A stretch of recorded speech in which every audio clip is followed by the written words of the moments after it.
Welcome back. IBomma Ravi నేరాన్ని అంగీకరించినట్లుగా remand report లో పేర్కొన్నారు పోలీసులు. ఐబొమ్మ బప్పం పేరుపై 17 వెబ్సైట్లు నిర్వహిస్తున్నాడు. పూర్తి వివరాలు క్రైమ్ ప్రతినిధి ప్రవీణ్ అందిస్తారు. ప్రవీణ్. ఐబొమ్మ రవి రిమాండ్ కేసులో కీలక అంశాలు బయటపడ్డాయి. రిమాండ్ రిపోర్ట్ లో చాలా కీలక అంశాలను గుర్తించడం జరిగింది. ఐబొమ్మ వెనకాల ఉన్నది ఇమ్మిడి రవినే అని సాంకేతికంగా పోలీసులు గుర్తించడం జరిగింది. పోలీసుల విచారణలో నేరాన్ని అంగీకరించినట్లు రిమాండ్ రిపోర్ట్ లో కూడా స్పష్టంగా పేర్కొన్నారు. మరోవైపు ఏ విధంగా పైరసీ వెబ్సైట్లు నడిపాడు అనేటువంటి అంశాన్ని పోలీసులకు పూసగుచ్చినట్టు రవి చెప్పినట్లు స్పష్టంగా అర్థమవుతుంది. మరోవైపు రవిని పట్టుకోవడంలో పబ్లిక్ డొమైన్ రిజిస్ట్రీ సహాయాన్ని పొందినటువంటి సైబర్ క్రైమ్ పోలీసులు ఐబొమ్మ బప్పం పేరు మీద దాదాపు 17 వెబ్సైట్ క్రియేట్ చేసినటువంటి రవిని కీలక అంశాలు రవిని విచారించినప్పుడు కీలక అంశాలు బయటపడ్డాయనేది పోలీసులు అందులో స్పష్టంగా పేర్కొన్నారు.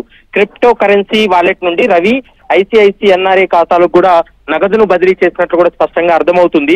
ముఖ్యంగా 2 డొమైన్లను ఏర్పాటు చేసుకొని వాటిని నడిపాడు. ఈ 2 డొమైన్లను కూడా ఈ 2 డొమైన్లే రవిని పట్టించాయనేటువంటి అంశాన్ని చెప్తున్నారు పోలీసులు.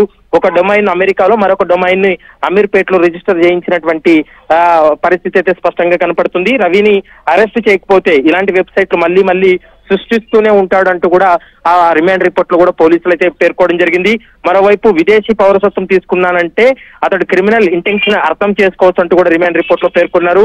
ఇక డిజిటల్ భద్రత దేశ డిజిటల్ భద్రతకు కూడా హాని కలిగించాడు. మరోవైపు ఇండియన్స్ కు సంబంధించినటువంటి డాటానంతా కూడా తన దగ్గర పెట్టుకుని బెదిరింపులకు దిగాడంటూ కూడా రిమాండ్ రిపోర్ట్ లో పేర్కొన్నారు. ఇక కస్టడీకి 7 రోజుల పాటు ఇవ్వాలని పోలీసులు ఇప్పటికే కస్టడీ పిటిషన్ దాఖలు చేశారు. రేపు ఉదయం దానిపైన ఒక కీలక నిర్ణయం తీసుకునే అవకాశం అయితే కనపడుతుంది. Okay Praveen, thank you.